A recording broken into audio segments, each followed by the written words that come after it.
Second ক্লাসে আছি। প্রথম ক্লাসে আমরা মোটামুটি অনেক কিছুই দেখেছিলাম। প্রথম ক্লাসে মেইনলি এখানে যে band theory and concept of electrons and holes এই টাইপের কথাগুলো দেখছিলাম। তুমি যদি ক্লাসটা না করে থাকো, তুমি আগে ওই ক্লাসটা করো, তারপরে ভাইয়া এই ক্লাসটা দেখো। হ্যাঁ, তাহলে ফার্দার অন আমাদের যে concept of electron and holes এই পার্টের পরে মেইন যে পার্টটা সেটা হচ্ছে N type and P type. N type N P টাইপের মধ্যে আমাদের এখান থেকে মেইন পড়া শুরু। এখান থেকে সবার প্রথমে আমাদের বুঝতে হবে এন টাইপ কি পি টাইপ কি, এই টাইপের মানে এই জিনিসটা কি আসলে এন টাইপ কি বা পি টাইপ কি। সেটা বোঝার জন্য আগে তোমার একটা সিম্পল কথা মাথায় রাখতে হবে যে আমাদের তিন ধরনের, আমরা লাস্ট ক্লাসে পড়েছিলাম যে কন্ডাক্টর, ইনসুলেটর অ্যান্ড সেমিকন্ডাক্টর। এই সেমিকন্ডাক্টর যে পার্টটা, সেমি কন্ডাক্টর সেমিকন্ডাক্টর পার্টের মধ্যে আমরা মেইনলি আমি বলছিলাম যে আমাদের যে পিরিয়ডিক টেবিলের যে গ্রুপ 14-এর যে এলিমেন্টসগুলো আছে, গ্রুপ 14 এলিমেন্টসের মধ্যে সিলিকন জার্মেনিয়াম, এগুলো হচ্ছে গ্রুপ 14-এর এলিমেন্টস। এখন গ্রুপ 14-এর এলিমেন্টস সেমিকন্ডাক্টরগুলো মেইনলি সেমিকন্ডাক্টরের মতোই কাজ করে। P type and N type এই টাইপের জিনিসটা বোঝার জন্য আমাদের গ্রুপ 14 আগে বুঝতে হবে। যে গ্রুপ 14 এইটা যদি আমি একদম নিউট্রাল ধরি, সিলিকন অ্যান্ড জার্মেনিয়াম নিউট্রাল ধরতেছি, এবং এর বাম পাশে যেটা গ্রুপ 13 এবং এর ডান পাশে যেটা গ্রুপ 15, এই দুইটা গ্রুপ বাকি থাকে। এই গ্রুপ 13-এর দুইটা এলিমেন্ট তুমি চিন্তা করো, বোরন, অ্যালুমিনিয়াম, গেলিয়াম, এগুলো। বোরন আর অ্যালুমিনিয়াম আমি লিখলাম। ওদিক দিয়ে গ্রুপ 15-এর মধ্যে লিখলাম দুইটা হলো নাইট্রোজেন ফসফরাস, এরকম নাইট্রোজেন ফসফরাস, আর্সেনিক, এসবি, আর অনেকগুলো আছে। এখন ভাইয়া তুমি এভাবে মনে করবা, এটা যদি আমার নিউট্রাল হয়, মানে ধরে নাও প্লাস মাইনাস এরকম দিলাম নিউট্রাল, তাহলে এদিক দিয়ে এইটা হবে প্লাস এবং এটা হবে মাইনাস। কেন আসতেছে ওইটা পরে আসতেছে আমরা। এই প্লাস অংশটুকু হচ্ছে আমাদের পি টাইপ কম্পোনেন্ট এবং এই মাইনাসটা হচ্ছে এন টাইপ কম্পোনেন্ট। আমরা আমরা আবারও বলি যে ভাইয়া এইখানে মোস্ট প্রবাবলি যারা ভিডিওটা দেখতেছো জাস্ট বেসিক থেকে বোঝার চেষ্টা করো এবং মেডিকেল অ্যাডমিশন টেস্টে কী আসবে ওটাতে অ্যাপ্লাই করো। আমরা ওভারঅল যে সব কিছুই মানে একদম ডিপলি সব কিছু জানবো এরকম না, বিষয়টা জাস্ট সিম্পল হিসাবে আসবো। মেডিকেল অ্যাডমিশন টেস্টে যতটুকু আসে আমাদের ততটুকু আমরা দেখবো, এবং varsity admission test as well. এখান থেকে তাহলে পজিটিভ টাইপের মধ্যে বোরন অ্যান্ড অ্যালুমিনিয়ামের মধ্যবর্তী তুমি যদি একটা স্ট্রাকচার মানে স্ট্রাকচার চিন্তা করলে দেখা যাবে যে এখানে ইলেকট্রনের ডেফিসিয়েন্ট আছে। আর যদি তুমি ফসফরাস আর নাইট্রোজেনের একটা স্ট্রাকচার চিন্তা করো, তখন দেখবা যে নাইট্রোজেনের মধ্যে মধ্যে এবং ফসফরাসের মধ্যে ইলেকট্রন এক্সট্রা আছে। এক্সট্রা ইলেকট্রন থাকার কারণে আমরা এটাকে নাম করছি N type, negative type. N type means negative type. Negative type indicates হচ্ছে electron, and the positive type indicates হচ্ছে the positivity. So P for positivity plus and N for negativity. Negativity indicates electron minus. তাহলে main কারণটা আমরা বুঝতে পারছি এখানে। তাহলে আমি এখানে বিস্তারিত ছবি ওইভাবে আঁকলাম না, জাস্ট তোমাদের বোঝানোর জন্য, বলার জন্য, জাস্ট যতটুকু বললাম বইতে যেভাবে আছে। এখন তাহলে আমরা আরও একটা কাজ করতে পারি। এখান থেকে ফার্দার একটা ডিভিশন করতে পারি যে সেমিকন্ডাক্টর মেইনলি টু টাইপসের হয়। এখন বুঝতে পারবো তোমরা চ্যাপ্টার, যে এই চ্যাপ্টারে 10.5 পার্ট আসো P type and N type semiconductor এই পার্টের মধ্যে। সেমিকন্ডাক্টর টু টাইপসের হয়, একটা হয় ইন্ট্রিনসিক সেমিকন্ডাক্টর, আর একটা হয় এক্সট্রিনসিক সেমিকন্ডাক্টর। ইন্ট্রিনসিক সেমিকন্ডাক্টরগুলো ওগুলাই যেগুলো শুধুমাত্র গ্রুপ 14-এর এলিমেন্টসগুলো নিয়ে গঠিত।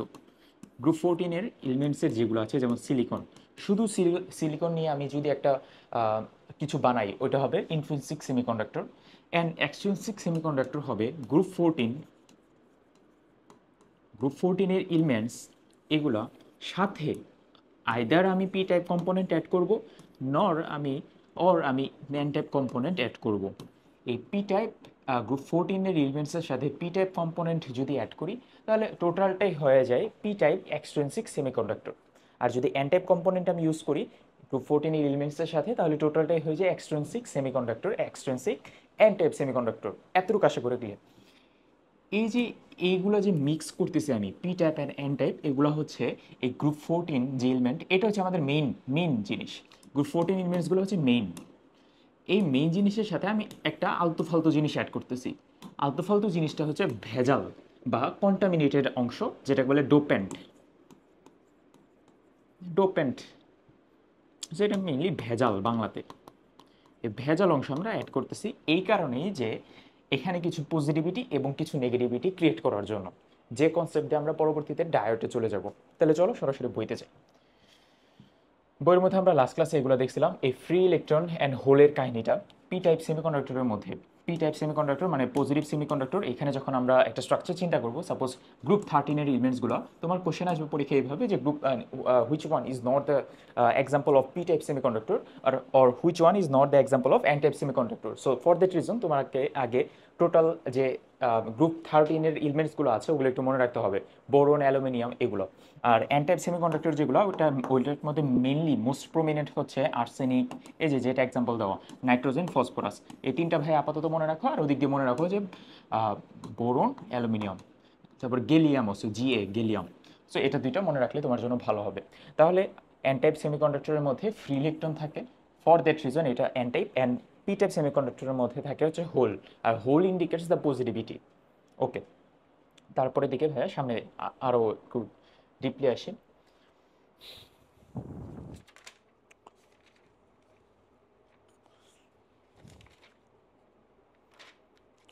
সরাসরি চলে আসো জাংশন ডায়োড এই পার্টের মধ্যে।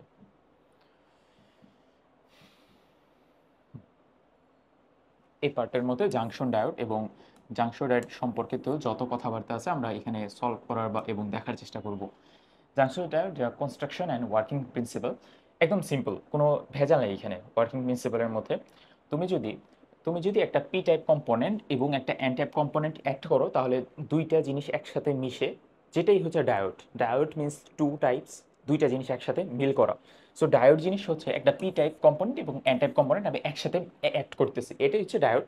এখন এই ডায়োডের মধ্যে ম্যাক্সিমাম ক্ষেত্রে আমাদের মেডিকেল অ্যাডমিশন টেস্টে কী প্রশ্ন আসে ওইদিকে আমরা ফোকাস করবো। এবং এই ছবিটার দিকে খেয়াল করো যে এখানে ডায়োডের মধ্যে যখন ইলেকট্রনটা পাস হয় বা একটা হোল থেকে, দেখো পি টাইপ কম্পোনেন্টের কি প্রমিনেন্ট কি থাকবে, হোল থাকবে, এবং এন টাইপ কম্পোনেন্টের মধ্যে প্রমিনেন্টলি থাকবে ইলেকট্রন। সো এখানে ডিফিউশন প্রসেসের মাধ্যমে হোল থেকে ইলেকট্রনের মাধ্যমে মানে এখানে ইলেকট্রিসিটিটা পাস হয়। মানে জাস্ট দেখাচ্ছে এটাই যে ইলেকট্রিসিটিটা কীভাবে পাস হয়, এটার হিসাবটা হচ্ছে এরকম। তারপর এখান থেকে তুমি একটু জাস্ট দেখতে পারো যতটুকু যতটুকু দেখা পসিবল, এখান থেকে ওইভাবে কোনো কথা নাই। তারপর দেখো একটা কথা লেখা আছে, the with of the reason or layer is about 10 to the power minus 6 to 10 to the power minus 8। এই জিনিসটা কি? এই জিনিসটা in two sides the junction is a thin layer keeps positive and negative charges separated where moving charge become exhausted and no moving charge carries available. The layer or region is called the depletion layer। এই জিনিসটা তুমি একবার একটু দেখো এবং আমি তোমাকে মানে নর্মালি ভালো মতো বুঝাই বলি। ডিপ্লিশন লেয়ার বলতে বোঝায় যে আমি যদি একটা পি টাইপ কম্পোনেন্ট এবং একটা এন টাইপ কম্পোনেন্ট একসাথে অ্যাড করাই, সাপোজ এটা পি এবং একটা এন টাইপ কম্পোনেন্ট, এটা থেকে সব এমসিকিউ আসবে, তুমি জাস্ট বুঝার চেষ্টা করো। পি টাইপ কম্পোনেন্টের সাথে আমি একটা কারেন্ট ফ্লো দিব এবং এন টাইপ কম্পোনেন্টের সাথে এখানে একটা কারেন্ট ফ্লো দিব। এখন ভাইয়া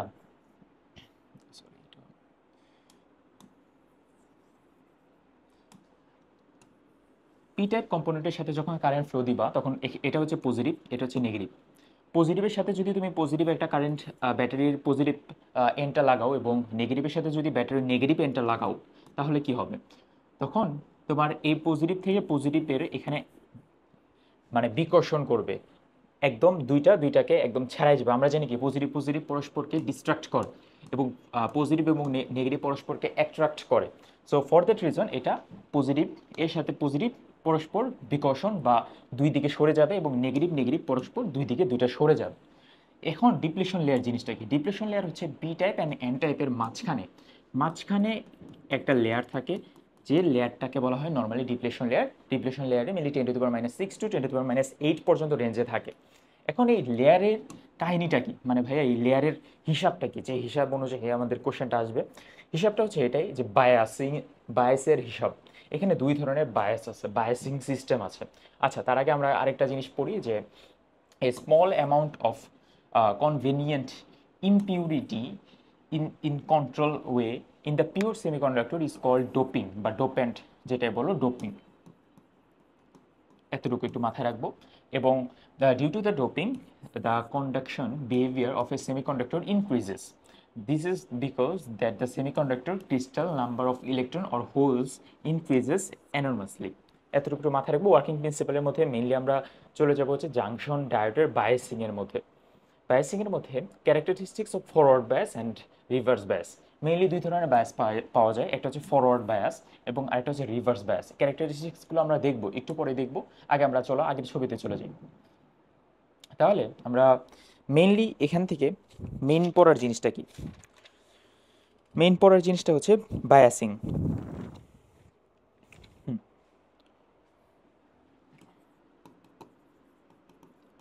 বায়াসিংকে যদি আমরা ক্লাসিফাই করি তাহলে আসবে forward biasing and reverse biasing.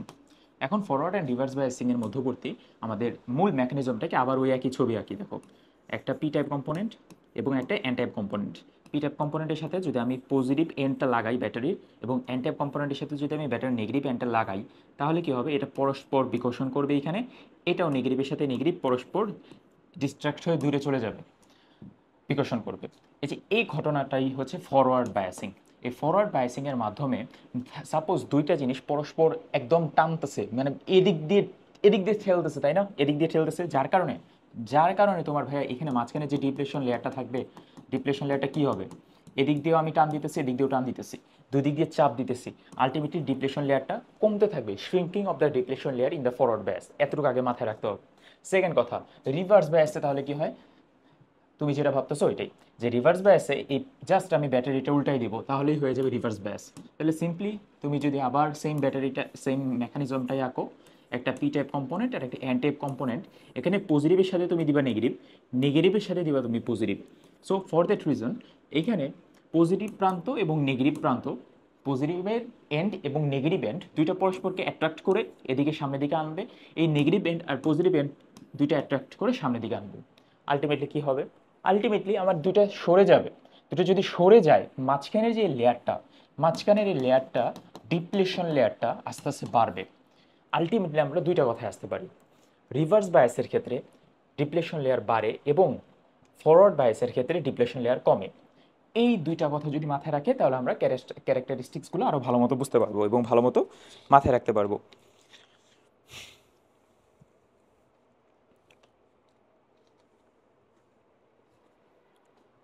আচ্ছা, তাহলে ভাই একটা কোশ্চেন আসতে পারে যে কোন বায়াসের মধ্যে ইলেকট্রিসিটি পাস হয়। মেনলি ফরওয়ার্ড বায়াসে ইলেকট্রিসিটি পাস হয়, রিভার্স বায়াসে ইলেকট্রিসিটি পাস হয় না। কেন পাস হয় না ওটা আমরা একটু পরে বই থেকেই পড়বো।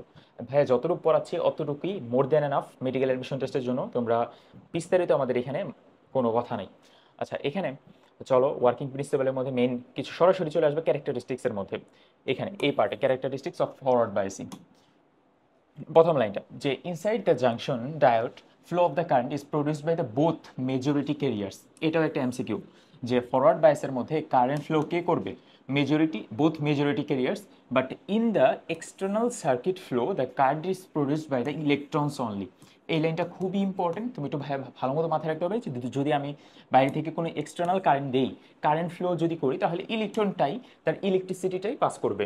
সেকেন্ড কথা, in the forward bias a few milli ampere, forward বায়াসে মিলি অ্যাম্পিয়ারে কারেন্ট ফ্লো হয়, আবারও একটু নোট করো, মিলি অ্যাম্পিয়ারে কারেন্ট ফ্লো হয়। সেকেন্ড, তারপরে থার্ড কথা, if applied voltage is increased flow of current also increased. Same basic কথা আমরা জানি ওহমস ল অনুসারে I is equal to V by R. So Ohm law অনুসারে আমরা যদি এখানে দেখি যে current flow is directly proportional to the voltage. So for that reason আমরা যদি এই কন্ডাক্টিভিটি সিস্টেমের মধ্যে এখানে ভোল্টেজ বাড়াই এবং কমাই, যার কারণে কিন্তু এখানে ইলেকট্রিসিটি পাস হবে অথবা ইলেকট্রিসিটি পাস হবে না, এরকম একটা মেকানিজম। সো এটি যদি ফরওয়ার্ড বায়াস থাকে, ফরওয়ার্ড বায়াসে আমি যদি এখানে ভোল্টেজ বাড়াইতে থাকি, ইলেকট্রিসিটিও বাড়তে থাকবে। 3 নম্বর পয়েন্টের মিনিংটা হচ্ছে এটাই। আর তুমি এটা ওহমস ল দিয়েও তুমি মাথায় রাখতে পারো। তারপর the graph of the current versus the applied voltage does not give a straight line. এটা কেন does not give a straight line এটা আমরা ভালো মতো দেখবো একটু পরেই।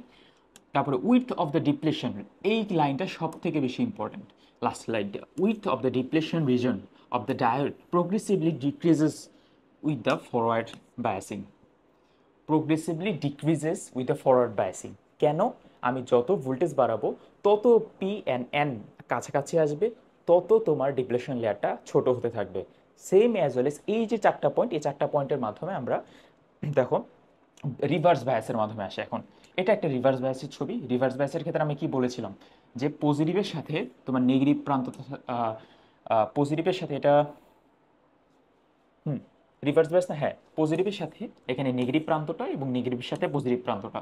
সো ফর দ্যাট রিজন এখান থেকে তোমার দুইটা দুই দিকে সরে আসতে থাকবে, দুইটা দুই দিকে সরে আসতে থাকবে, এবং সরে আসলে width of the depletion layer will be increasing with the increment of the এই ভোল্টেজ ভোল্টেজ পয়েন্ট এতটুকু পর্যন্ত হয়ে গেলে তারপর সামনে আসে। এগুলো আমাদের নট নেসেসারি, জাস্ট যতটুকু জানা দরকার, যতটুকু দেখা দরকার আমরা ততটুকু দেখব। তারপরে পার্টে তারপরে পার্টে তুমি সরাসরি চলে আসবে characteristics of the reverse bias. হ্যাঁ, এটা হচ্ছে আমাদের এখন মূল পড়ার বিষয়। উপরে নিচে কিছু পড়বে না, জাস্ট এটা এদিকে খেয়াল করো। আচ্ছা, তার তার আগে ভাইয়া একটু ছবিটা দিকে, এই ছবিটা দিকে খেয়াল করো। এই যে এরকম যদি সাইন থাকে তোমার, এটা বইয়ের এমসিকিউতে আছে, এরকম সাইনের মধ্যে দেখো এই যে ত্রিভুজটা, এই ত্রিভুজের মানে একদম লেফটের অংশটুকুকে আমরা অ্যানোড বলবো এবং সামনের অংশটুকু ক্যাথোড বলবো। মানে এটা হচ্ছে পজিটিভ, এটা নেগেটিভ। মানে এটার মানে হচ্ছে মিনিংটা হচ্ছে এরকম আর কি, পি এবং এন। আচ্ছা, একটা কোশ্চেন আসতে পারে সবার, যে ভাইয়া পি এন দিয়ে যে দেখালেন আপনি, এই পি এন এর মধ্যে রিভার্স ব্যাস তো করে দেখাইলেন, পি এর সাথে এন লাগাবো এবং এন এর সাথে আবার এদিকে পজিটিভ প্রান্ত লাগাবো। আমি যদি এটা ঘুরাই দেই, আমি যদি এভাবে লিখি, সমস্যা আছে কিনা? এন এর সাথে পি লাগাই দিব, না কোনো সমস্যা নেই, এন এর সাথে পি লাগাই দিলেও সেম কাহিনী হবে। তুমি জাস্ট ব্যাটারিটার দিকে খেয়াল করবা যে নেগেটিভের সাথে আমি পজিটিভ লাগাচ্ছি আর পজিটিভের সাথে নেগেটিভ লাগাচ্ছি। এটা হবে রিভার্স বায়াসের মূল মেকানিজম। আশা করি বুঝতে পারছো যে জাস্ট তুমি উল্টাই দিলেও সমস্যা নেই, কিন্তু সমস্যা হবে তোমার কোন প্রান্তের সাথে কোনটা লাগাচ্ছ, এদিকে বায়াসিং এর হিসাব। আর আসো ক্যারেক্টারিস্টিক্সে আসি এখান থেকে। Inside the junction diode flow of the current is produced due to the both of the majority carrier. একই কথা, মেজরিটির কেরিয়ার আমাদের দুইটা আছে, electron and hole. Mainly current flow হবে দুইটা দিয়ে, majority of the electrons and majority of the holes.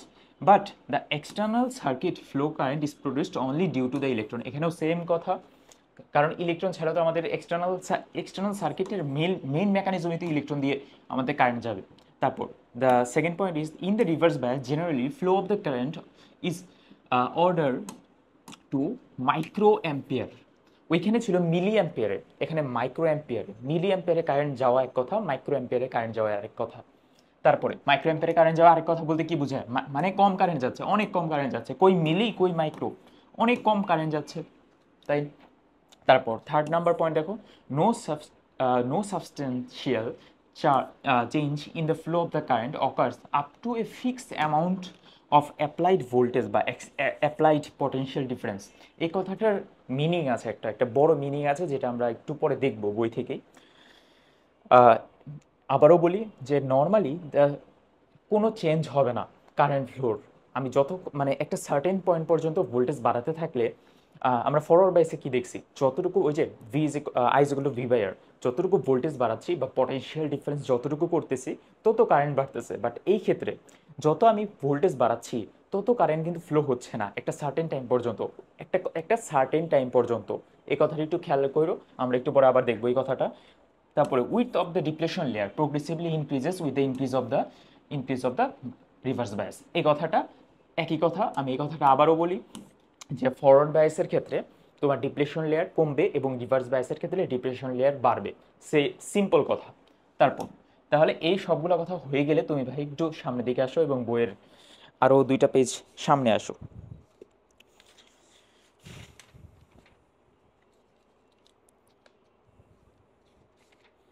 সামনে আসলে একটা গ্রাফ পাবা, এই গ্রাফের মধ্যে আমাদের সবগুলা ঝামেলা মিটে যাবে।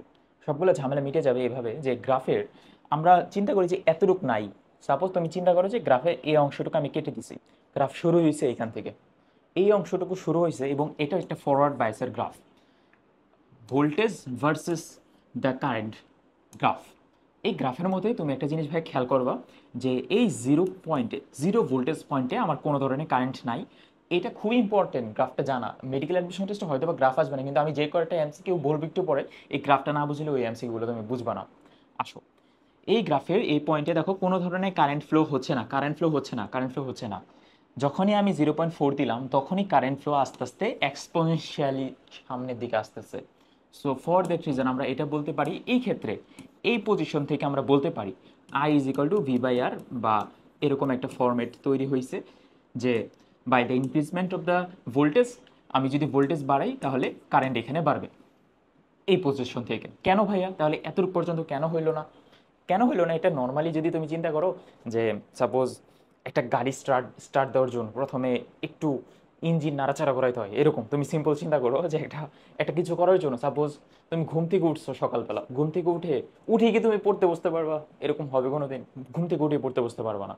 ঘুম থেকে উঠতে হবে, একটু নিজে দেখতে হবে যে হ্যাঁ কয়টা বাজে, 10টা বাজে, 11টা বাজে, হাই হাই অনেক টাইম হয়ে গেছে, একটু যাই রান্নাঘরে যাই চা বানাই, এরকম তোমার চিন্তা হবে। সেম ক্ষেত্রে ওরাও ওরকমই চিন্তা করে। এমনি মজা করলাম, বাট এমনি মনে রাখো আর কি। সেম ক্ষেত্রে ওরা ওরকমই চিন্তা করে যে একটু উঠার জন্য। এই কনসেপ্টটা আমাদের ফিজিক্স চ্যাপ্টার 8-এর মধ্যেও আছে, যখন আমরা যে ওই চ্যাপ্টার 8 যে আধুনিক পদার্থবিজ্ঞান যে চ্যাপ্টারটা আছে ওই চ্যাপ্টারে পূর্ব বিস্তারিত। আচ্ছা যাই হোক, এই পজিশনে একটা কথা আছে যে যে পয়েন্টে আমার ফরওয়ার্ড বায়াসের ইলেকট্রনটা মানে ইলেকট্রন নয় ইলেকট্রিসিটিটা সামনের দিকে উঠতে থাকে, যে পয়েন্টে, ওই পয়েন্টের একটা নাম আছে। এটা একটু পরে আমরা পড়বো, একটু পরে। তারপরে নিচের দিকে আসো। আচ্ছা ওইটা আগে, এটা আগে শেষ করে দিই, এটা তারপরে রিভার্স বায়াসে আসি। এটা শেষ করে দিই, এখান থেকে কয়টা তুমি পয়েন্ট খেয়াল করবা যে দেখো যা যা বলছে মিলি কিনা। Current does not increase as soon as the voltage increases. Simple কথা, আপ টু 0.3 ভোল্ট দ্য জার্মেনিয়ামের কথাই হচ্ছে এখানে, জার্মেনিয়ামের সব কিছু germanium, and up to 0.7 volt silicon forward bias remains zero. আবার বলি, এই ছবিটা দেখে আবার খেয়াল করো, এখানে যদি 0.7 ফর সিলিকন 0.7 ভোল্ট পর্যন্ত না আসে এবং ফর জার্মেনিয়াম 0.3 পর্যন্ত না আসে, তাহলে কোনো ধরনের কারেন্ট ফ্লো শুরুই হবে না। আমার একটা ইনিশিয়াল আগে একটা স্টার্ট দেওয়া হবে, ইনিশিয়াল স্টার্টিং ভোল্টেজ লাগবে, যে ভোল্টেজের জন্য আমার কারেন্ট ফ্লোটা শুরু হইতে থাকবে। তারপরে তারপরে দেখো খেয়াল করো, তাহলে 0.3 অ্যান্ড 0.7 এই দুইটা এমসিকিউ খেয়াল করতে হবে। আর the initial potential barrier for germanium and silicon respectively. তাহলে এই দুইটা এমসিকিউ তোমাকে প্রশ্ন করবে যে ইনিশিয়াল পটেনশিয়াল বেরিয়ার কত, বা ইনিশিয়ালি কত ভোল্টেজ লাগলে আমরা জার্মেনিয়ামটা কারেন্ট ফ্লো করতে পারবো জার্মেনিয়ামে 0.3 ভোল্ট, তারপর 0.7 ভোল্ট ফর সিলিকন। এই এমসিকিউটা যেন আমরা পারি। তারপরের দিকে আসো, মেইন কথা এখানে এখানে যে ভোল্টেজ দিয়ে যে যে ক্লাস আছে দেখো, যে ভোল্টেজ দিয়ে তোমার দেখো এখানে একটা লাইন আছে যে that means in order to overcome the potential barrier minimum voltage V not is needed for charge carrier, it is called the operating voltage. আশা করি এতটুকু পারবা। তার পরবর্তী মেইন কথা যেটা, তার পরবর্তীতে এখানে এক্সপোনেনশিয়ালি বাড়তে থাকবে আমাদের কারেন্ট ফ্লোটা। এই কথাটাও তুমি একটু দাগা রাখবা বইতে, এতটুকু পর্যন্ত মাথায় রাখলেই মোটামুটি এনাফ। এখন এক্সপোনেনশিয়ালি যে বাড়তে থাকতেছে, এই বাড়ার শুরু এই যে গ্রাফের যে এখান থেকে যে একদম এভাবে চলে গেল এক্সপোনেনশিয়ালি বাড়তেছে, এই যে এই পজিশনটা না, এই পজিশনটা নীল ডাউনের মতো। নি নি মানে হচ্ছে আমাদের একদম মানে সবার নিচে। সো এটা হচ্ছে নি ভোল্টেজ। এখন একটা প্রশ্ন আসবে তোমার মেডিকেল ভর্তি পরীক্ষায় যে নি ভোল্টেজ কোন ধরনের বায়াসের জন্য তোমার প্রযোজ্য, বা কোন ধরনের বায়াসের জন্য তোমার অ্যাপ্লিকেবল। নি voltage is applicable for forward bias. এখন বুঝছো তুমি কেন এই ছবিটার দিকে এত এত কথাবার্তা বলতেছি। তাহলে এখানে আমি লিখতে পারি এটা নি ভোল্টেজ। তাহলে নি ভোল্টেজ কার ক্ষেত্রে আসবে? নি ভোল্টেজ আসবে ফরওয়ার্ড ব্যাসের জন্য। এখন তুমি চিন্তা করো যে ডান পাশের ছবিটা নাই, ডান পাশের ছবিটা কেমনে কাটা যায়? আচ্ছা কাটার দরকার নাই, ডান পাশের ছবিতে আমাদের পড়তে হবে। এখন আসো বাম পাশের এই ছবিতে। বাম পাশের ছবিতে ভাইয়া খেয়াল করো, এখানে আবার কোনো নি ভোল্টেজ বলে কিছু নাই। এখানে দেখো শুরুর দিকে প্রথমে 0 0 0, বাট এখানে শুরুর দিকে প্রথমে 0 না, শুরুতে আমি ভোল্টেজ দিলাম, কারেন্ট শুরু হয়ে গেল, ভালো কথা, কারেন্ট শুরু হয়ে গেল। বাট কারেন্ট শুরু হইতে হইতে এখানে তো নি ভোল্টেজ মাত্র ছিল 0.3 বা 0.7 সিলিকন অ্যান্ড জার্মেনিয়ামের জন্য। 0.3 এবং 0.7 অ্যাচিভমেন্ট হয়ে গেলেই আমার সামনের দিক দিয়ে এক্সপোনেনশিয়ালি উঠতে থাকবে আমার কারেন্ট। বাট রিভার্স বায়াসের ক্ষেত্রে দেখো কত আমি ভোল্টেজ দিচ্ছি, হয় না। But at a certain time, ওই যে বলতেছিলাম, অ্যাট এ সার্টেন টাইম এমন এক পরিস্থিতি ক্রিয়েট হবে, ধৈর্যেরও তো একটা সীমা থাকে। সো রিভার্স বায়াসের ক্ষেত্রে ধৈর্যের সীমা যখন অতিক্রম হয়ে যাবে, তখন তোমার আস্তে আস্তে এটা এমন এক পরিস্থিতি হবে যে তোমাকে বোঝানোর জন্য বলি যে তোমার এটা হচ্ছে আমাদের রিভার্স বায়াসের হিসাব। এটা পি, এটা এন। পি আর এন এর মধ্যে পজিটিভ প্রান্তের সাথে নেগেটিভ, নেগেটিভ প্রান্তের সাথে আমাদের পজিটিভ অ্যাড করব। এই positive and negative, negative and positive দুইটা এমনভাবে আমি এত ভোল্টেজ দিচ্ছি কোনো কারেন্ট ফ্লো হচ্ছে না। কেন হচ্ছে না? কারণ দুইটার মধ্যবর্তী ডিস্টেন্সটা, ডিপ্লেশন লেয়ারটা আস্তে আস্তে বাড়তেছে। মূল মেকানিজমটা কি? মূল মেকানিজম হচ্ছে আমার যত ডিপ্লেশন লেয়ার বাড়বে, সাপোজ এটা পি এটা এন, আর মাঝখানের এই পজিশনটাকে বলবো আমরা ডিপ্লেশন লেয়ার। যত ভাইয়া এই ডিপ্লেশন লেয়ারটা বাড়বে তত আমাদের আলটিমেটলি কি হবে? যত ডিপ্রেশন লেয়ারটা বাড়বে তত আলটিমেটলি কারেন্টের মধ্যবর্তী কারেন্ট যাবে কই থেকে? কারেন্ট তো যাবে এদিক থেকে এদিকে, তাই না? ব্যাটারি অথবা যেদিক থেকে যাক, কারেন্ট এদিক থেকে এদিকে বা এদিক থেকে এদিকে, যেদিক দিয়ে যাক মাঝখানে তো পাস করতে হবে। এই পাস করার এই ডিপ্লেশন লেয়ারটা হচ্ছে তোমার ব্যারিয়ারের মতো কাজ করে, যেখানে যত ডিপ্লেশন লেয়ার বাড়বে তত কারেন্ট ফ্লো তত কম হবে, তত পাস করতে পারবে না। এখানে এখানে আমরা যত ভোল্টেজ দিব, পজিটিভের সাথে নেগেটিভ, নেগেটিভের সাথে পজিটিভ আমরা যদি দেই, যত কারেন্ট ফ্লো দিব মেইনলি পজিটিভ প্রান্ত থেকে তো কারেন্ট ফ্লোটা শুরু হয়। বা এখান থেকেও তুমি চিন্তা করতে পারো এখান থেকেও কারেন্ট ফ্লো শুরু হয়। কারেন্ট ফ্লো কই থেকে শুরু হয় এটা ম্যাটার না, ম্যাটার হচ্ছে আমাদের এখানে যত ডিপ্লেশন লেয়ার বাড়তেছে বা যত ভোল্টেজ আমি দিচ্ছি, যত ভোল্টেজ ভ্যাট দিচ্ছি এখানে তত ডিপ্লেশন লেয়ার বাড়তেছে, তত ডিপ্লেশন লেয়ার বাড়তেছে যেহেতু, সো কারেন্ট ফ্লো তত কম হচ্ছে। এক সময় ডিপ্লেশন লেয়ার বাড়তে বাড়তে এমন এক পরিস্থিতি হবে ডিপ্লেশন লেয়ারটা সাপোজ ছিঁড়ে যাবে। ডিপ্রেশন লেয়ারটা যখন ছিঁড়ে যাবে তখন কি হবে? মাঝখানে কোনো আমাদের হাইন্ডেন্স নাই, মাঝখানে কোনো বাধা নাই, যার কারণে আলটিমেটলি এত পরিমাণে কারেন্ট ফ্লো শুরু হবে। আর যে কারেন্ট ফ্লোটা মেনলি মাইক্রো অ্যাম্পিয়ারে, মাইক্রো অ্যাম্পিয়ারে আমরা চিন্তা করবো, কারণ যেহেতু এটা রিভার্স ব্যাস মাইক্রো অ্যাম্পিয়ার এবং যেহেতু এটা ফরওয়ার্ড ব্যাস যার কারণে এখানে মিলি অ্যাম্পিয়ার। সো মাইক্রো অ্যাম্পিয়ারে অনেক পরিমাণ কারেন্ট ফ্লো হবে।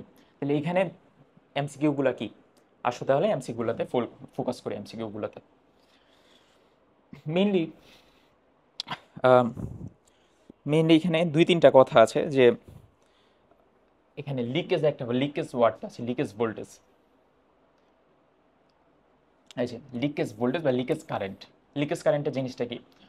দেখো, with the increase of the reverse current also increase the reaches to the I naught, afterwards current current remains constant through the voltage increases. Current আস্তে আস্তে কনস্ট্যান্টলি কিন্তু যাইতে থাকে। তারপরে current I naught is called the reverse saturation current or leakage current. Reverse saturation current এটা হচ্ছে current I not, যে পজিশনটা, যে পজিশনের মধ্যে আমার এই কারেন্টটা মানে একদম স্যাচুরেটেড আছে, কোনো ধরনের কোনো চেঞ্জ হয়নি। This current is produced by the small number of minority charge carrier in the p-type and n-type region. Okay, no problem. Since number majority carrier does not change due to the change of the voltage, hence current remains steady even though voltage is increased more. Only due to change of temperature number of minority carrier changes. এই লাইনটা লাগবে না, temperature চেঞ্জের কারণে কি হয় এটা আমাদের নট নেসেসারি। তাহলে এতটুকু পর্যন্ত বোঝাই গেছে যে বিষয়টা এরকম, যে আমি ভোল্টেজ বাড়াচ্ছি, পটেনশিয়াল ডিফারেন্স বাড়াচ্ছি, কারেন্ট ফ্লো ওরকমভাবে চেঞ্জ হচ্ছে না, মেইনলি রিভার্স বায়াসের মেকানিজম এটা। তারপরে দিকে আসো, এখন ওই যে যেটা বললাম, যে যখনই আমার এই ক্রিটিক্যাল ভ্যালুতে চলে আসবে একটা ভোল্টেজের পরিমাণ, তখন ওই ক্রিটিক্যাল ভ্যালুতে যখনই চলে আসবে it is seen that the current suddenly increases many Times. যখন ক্রিটিক্যাল ভ্যালুতে চলে আসবে, বললাম তো সীমা থাকে একটা, ওই সীমা যখন অতিক্রম করবে তখন সেটাকে বলবো আমরা breakdown voltage or Zener voltage. Zener কেন বলবো? দেখো জেনার বানানটা দেখো, জিইএনইআর, জেডিএনইআর। জেডকে আমরা বলি জি, না জিকে তো জি বলি, জেডকে আচ্ছা ঠিক আছে জেডাই। Zener voltage and breakdown voltage. এখন ভাইয়া ব্রেকডাউন ভোল্টেজ হচ্ছে কার সাথে রিলেটেড? রিভার্স বায়াসের সাথে রিলেটেড। জেনার ভোল্টেজ কার সাথে রিলেটেড? বিজ্ঞানী জেনার বানাইছে যেহেতু, যার কারণে জেনার ভোল্টেজ নামকরণ করা হয়েছে। এখানে with the risk to the breakdown voltage, generally the working power of the junction diode may be destroyed. In this situation the diode behaves like a conductor. কেন কন্ডাক্টরের মতো? কারণ মাঝখানে ডিপ্লেশন লেয়ারটাই আমার কাটা, এখন ডিপ্লেশন লেয়ারের হিসাবই নেই। This effect is called Zener effect, আর scientist Zener observe this effect first. তাহলে আলটিমেটলি আমাদের এখান থেকে পড়া কী কী? এখান থেকে মেইন পড়া হচ্ছে যে জেনার ভোল্টেজ এবং knee voltage. Knee voltage is related to the forward bias and Zener voltage is related to the, এখানে Zener voltage is related to the reverse bias. আর জেনার ভোল্টেজ কোন ভোল্টেজ? যে ভোল্টেজ পজিশনে আমাদের এখানে কারেন্ট ফ্লোটা অনেক পরিমাণে বেড়ে যাবে। আর জেনার ভোল্টেজ আরেক নাম কি? Breakdown voltage. ক্রিটিক্যাল পজিশন কোনটা? এইটা। তারপরে তোমাকে যদি বলে এখানে আমাদের স্যাচুরেটেড কারেন্ট ফ্লো কতটুকু, স্যাচুরেটেড কারেন্ট ফ্লো হচ্ছে এতটুকু। জাস্ট এমসিকিউ পারার জন্য, মেডিকেল অ্যাডমিশন টেস্ট এমসিকিউ পারার জন্য এতটুকুই লাগবে। জাস্ট এখান থেকে আমাদের আজকে টোটাল ওভারঅল এত যে কথা বললাম, এত কথা বলার 4-5টা এমসিকিউ আছে। 4-5টা এমসিকিউর মধ্যে এই যে এখানে নি ভোল্টেজ কি আর আর জেনার ভোল্টেজ কি এটা একটা, বা জেনারেল ইফেক্ট কি এটা একটা কথা। সেকেন্ড কথা, বায়াসিং দুই প্রকার, forward biasing and reverse biasing. Third কথা, ফরওয়ার্ড বায়াসিং এর ক্ষেত্রে তোমার ডিপ্লেশন লেয়ারটা আস্তে আস্তে কমতে থাকবে এবং রিভার্স বায়াসের ক্ষেত্রে ডিপ্লেশন লেয়ারটা আস্তে আস্তে বাড়তে থাকবে। যেহেতু ডিপ্লেশন লেয়ার কমতে থাকবে ফরওয়ার্ড বায়াসে, তো যার কারণে তোমার কারেন্ট ফ্লো হবে ভালো মতো। যেহেতু রিভার্স বায়াসে ডিপ্লেশন লেয়ারটা আস্তে আস্তে বাড়তে থাকবে, যার কারণে কারেন্ট ফ্লোটা কম মানে বাড়বে না, কারেন্ট ফ্লো হবেই না। জেনারেলি কারেন্ট ফ্লো হবে না। Minority of the holes and electrons will participate for this current, মানে এখানে যে একটু পরিমাণে কারেন্ট ফ্লো হচ্ছে ওইটা হচ্ছে মাইনরিটি পরিমাণে কারেন্ট ফ্লো হবে। আমি যতটুকু দাগাইছি, তুমি আশা করি বইতে অতটুকু তুমি দাগাইছো ইসাক্সের বইতে, তুমি যদি এতটুকু দাগানো অংশ ভাইয়া পড়তে পারো তাহলে তোমার এই ডায়োডের টপিকটুকু মোটামুটিভাবে শেষ হবে। আমরা পরবর্তী ক্লাস থেকে এই ডায়োডের যে বাকি পার্ট এবং ট্রানজিস্টর এবং বাকি যতটুকু আছে ততটুকু আবার শুরু করব। তো ভাই আজকে এই পর্যন্ত রাখি, ধন্যবাদ সবাই।